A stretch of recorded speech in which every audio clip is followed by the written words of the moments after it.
Hello, thinkers. Have you ever had that spine-chilling feeling that the universe was trying to tell you something, but when you told someone about it, they looked at you like you'd lost your mind?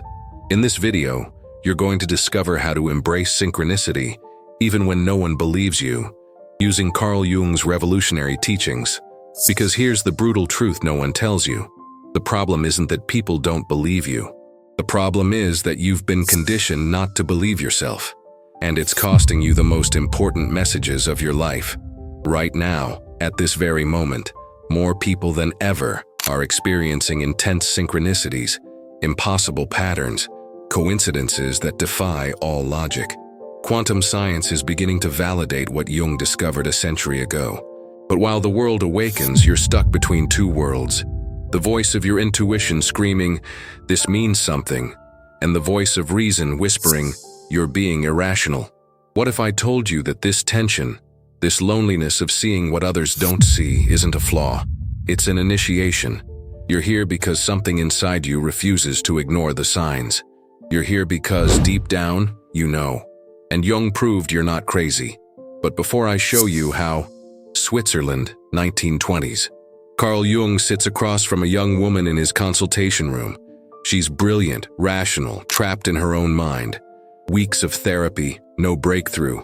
She's too logical, too controlled, too defended against the unconscious. Then one session, she tells him about a dream. A golden scarab beetle, an ancient Egyptian symbol of rebirth, appeared to her in the night. Jung listens, intrigued but skeptical. And then, do you hear that? A tapping at the window. Tap, tap, tap. Jung turns. There, desperately trying to get inside, is a scarabide beetle, the closest thing to a golden scarab that exists in Switzerland.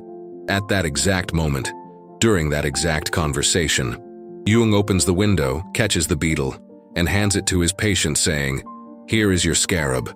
Her entire worldview collapsed in that instant. The walls between psyche and matter, between inner and outer, between possible and impossible, shattered. Jung called this synchronicity. Not coincidence, not luck, not confirmation bias. A meaningful coincidence that cannot be explained by cause and effect, and a causal connecting principle that suggests the universe is far more interconnected than our rational minds can accept. But here's what haunts me about this story, and what Jung himself struggled with for decades. If this was real, if matter and psyche could dance together in such impossible ways, what else have we been blind to? What other messages are we missing because we've been taught that the universe is dead, mechanical, indifferent? Jung didn't just document synchronicity, he lived it. He experienced visions that predicted World War I. He had conversations with inner figures that gave him information he couldn't possibly know. His books fell off shelves at critical moments. Patients appeared in his life exactly when he needed to learn specific lessons. And the scientific community? They called him a mystic, a fraud, unscientific. Even Freud, his mentor and father figure, abandoned him over this. Jung lost everything to pursue this truth. His reputation, his relationships, his sense of belonging in the rational world. So ask yourself this: if one of the greatest minds in psychology was willing to sacrifice everything to validate what you're experiencing, what does that tell you about the reality of what you're seeing? The scarab didn't just transform Jung's patient. It transformed Jung. It forced him to accept that he lived in a universe where consciousness and matter are not separate, where your inner world and outer world are in constant, mysterious dialogue, where the boundary between you and everything else is far more porous than you've been taught. And if that's true, then every synchronicity you've experienced isn't a glitch in the matrix. It's the matrix revealing itself. But why do these experiences isolate us? Why does seeing the truth make us feel more alone? That's what we need to confront next. Let me ask you something uncomfortable. How many times have you dismissed a synchronicity seconds after it happened? You feel that electric jolt of recognition, that unmistakable sense that something profound just occurred. And then, what? Your rational mind swoops in like a prosecutor. That's just coincidence. You're seeing patterns that aren't there. Don't be ridiculous. What would people think if you said this out loud? This is the war happening inside you right now. And here's the devastating truth. Your rational mind isn't protecting you, it's betraying you, because we've been conditioned, systematically and relentlessly, to distrust the very faculty that connects us to synchronicity. Think about it. From childhood, we're taught that the universe operates on mechanical principles: cause and effect, action and reaction. If you can't measure it, weigh it, replicate it in a laboratory, it doesn't exist. Intuition? That's just pattern recognition. Gut feelings? Probably indigestion. That sense that you were meant to meet someone? Retrospective narrative construction? The education system, the scientific establishment, even modern psychology has spent centuries building a prison for your consciousness. And the bars of that prison? Pure rationality, cold logic, empirical evidence. Don't get me wrong, reason is powerful. Science has given us incredible gifts, but somewhere along the way, we made a catastrophic error. We decided that if something can't be explained rationally, it must not be real. Jung saw this trap clearly. He was trained as a scientist, a medical doctor, a rigorous empiricist, but he was also brave enough to say, "I don't just believe in synchronicity. I've experienced it so many times that denying it would be intellectual cowardice." And you know what happened? The scientific community tried to destroy him. They called his work unscientific mysticism. They said he'd gone senile, lost his edge, betrayed the rational tradition. Even today, mainstream psychology barely touches synchronicity. It's too uncomfortable, too unexplainable, too threatening to the materialist worldview. But here's the question that should terrify you. What if the people who mock you for believing in synchronicity are simply unable to experience it? What if their rational minds are so fortified, so defended, so closed, that the universe has stopped trying to speak to them? Jung discovered something crucial. Synchronicity requires a specific state of consciousness. You have to be open, receptive, willing to sit in the tension between knowing and not knowing. The moment you demand rational proof, the moment you need it to make logical sense, you've closed the door. It's like trying to catch a butterfly with a hammer. The tool destroys the very thing you're trying to grasp. And this is why you feel so alone. Because most people have chosen the comfort of certainty over the terror of mystery. They've chosen the safety of the explainable over the wildness of the numinous. They've chosen to live in a small, predictable universe, rather than face the overwhelming possibility that reality is far stranger, far more alive, far more responsive than they ever imagined. So when you tell them about your synchronicities, you're not just sharing an interesting story, you're threatening their entire worldview. You're asking them to question everything they've built their sense of safety on. And most people? They'll choose their prison over your freedom every single time. But here's what Jung would tell you, and this is critical. The problem isn't that no one believes you. The problem is that you don't fully believe yourself. Because if you truly, deeply, unshakably trusted your experience of synchronicity, would you need anyone else's validation? If you knew in your bones that the universe was speaking directly to you, would it matter what anyone else thought? This is the real betrayal, not theirs. Yours. Every time you second-guess yourself, every time you rationalize away what you know to be true, every time you choose fitting in over standing in your truth, you're betraying the part of you that sees. And if you're tired of that betrayal, if you're ready to stop abandoning yourself for the comfort of others, then hit that like button right now. Subscribe to this channel, because what we're building here isn't just a community of thinkers. It's a sanctuary for people who refuse to unsee what they've seen, who refuse to unhear what they've heard, who refuse to shrink their reality to fit someone else's limitations. Now, let me show you exactly how Jung decoded the architecture of synchronicity and how you can use it to navigate a universe that's been trying to guide you all along. Jung didn't just experience synchronicity, he mapped it. He gave us a framework to understand what's happening when the impossible becomes real. And this is where it gets practical.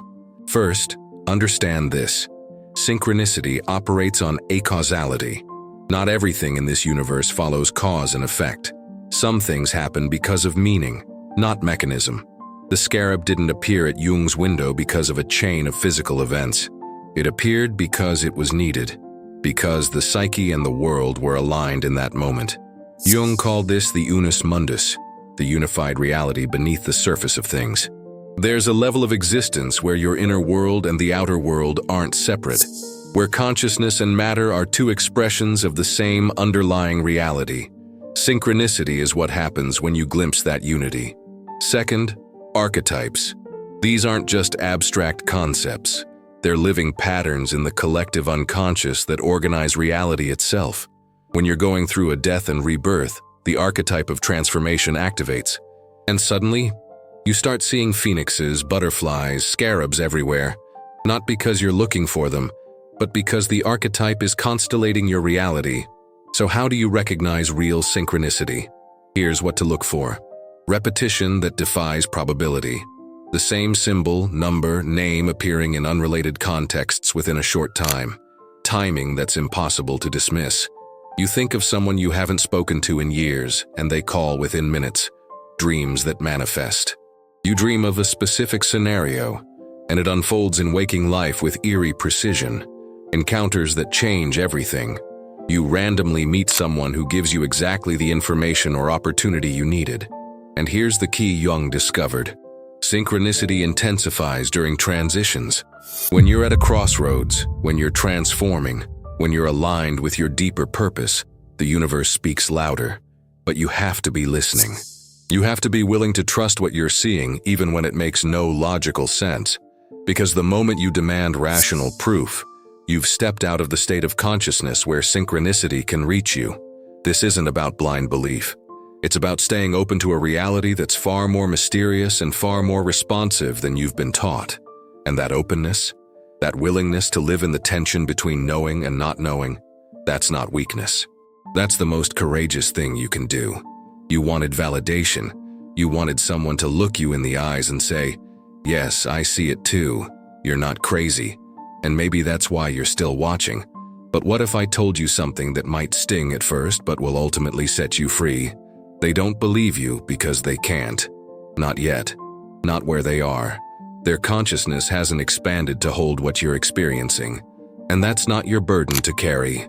Jung spent years isolated, ridiculed, dismissed by the very people he respected most. Freud called him a mystic and cut him off. The scientific community treated him like a heretic. He descended into what he called his confrontation with the unconscious, a period so dark, so disorienting, that he questioned his own sanity. But that isolation, that wasn't punishment, it was initiation. Because here's what Jung discovered in that darkness. The loneliness of the visionary is the price of seeing what others cannot yet see. When you embrace synchronicity, you're not just accepting coincidences, you're accepting that you live in a conscious, responsive, deeply mysterious universe.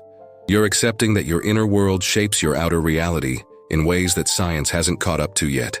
You're accepting that you are not separate from the cosmos. You are in constant dialogue with it. And most people aren't ready for that level of responsibility. Most people aren't ready to live in a universe that's alive, that's watching, that's responding to their every thought, feeling, and intention.